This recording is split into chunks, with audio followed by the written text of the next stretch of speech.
Okay, we're going to start the discussion questions. We're going to talk about what ideas and stages are the clearest, and what ideas do I still need clarification about. If we're discussing Kohlberg, this is something that I learned in an undergrad psychology child development class that I had taken a while ago. And Kohlberg talked about moral development, which is what he talks about in this article as well. The clearest ideas about Kohlberg's moral development are there are stages of moral development, and the more evolved you get, the more complex the ethics and morality of decisions can be. The clearest ideas in Kohlberg's moral development, I believe, are looking at real life situations that are challenging, that are personal and uncomfortable, and using this theory to suss out the morality of your decisions and everything that you do.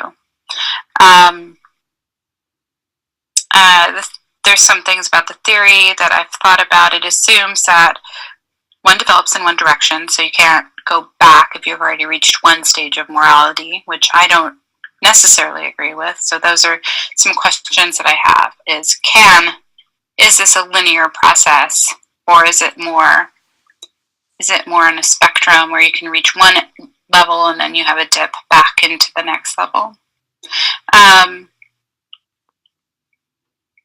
And so going to question number 2, what is similar about their perspectives to other theories we've already read about, and how is it different? So Kohlberg discusses the moral development of what's going on in student development.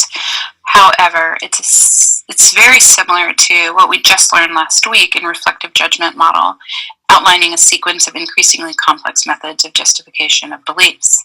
The model demonstrated how people's conception of nature and knowledge, the nature of reality, and their concepts of justification can change over age and over educational levels. There are starting from the very young, when they start to realize the world around them, to the very old, and this is a process that builds over time, just as reflective judgment builds in stages over time.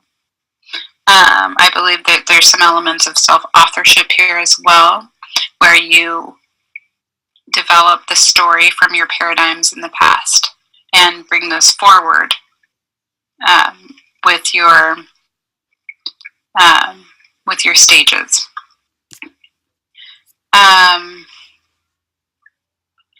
And some of the differences, I think, are that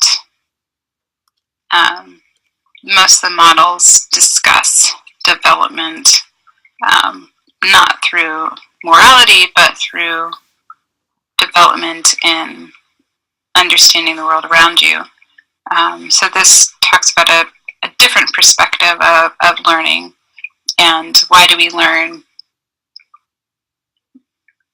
Does learning bring out a morality in some people, where in others at a younger age it might not have brought out that type of morality? Is going to school, becoming a student, and development things that bring forth morality in people. And so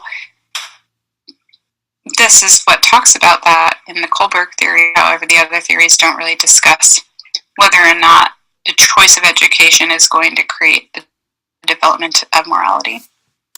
And that is my discussion for the week. Thank you very much.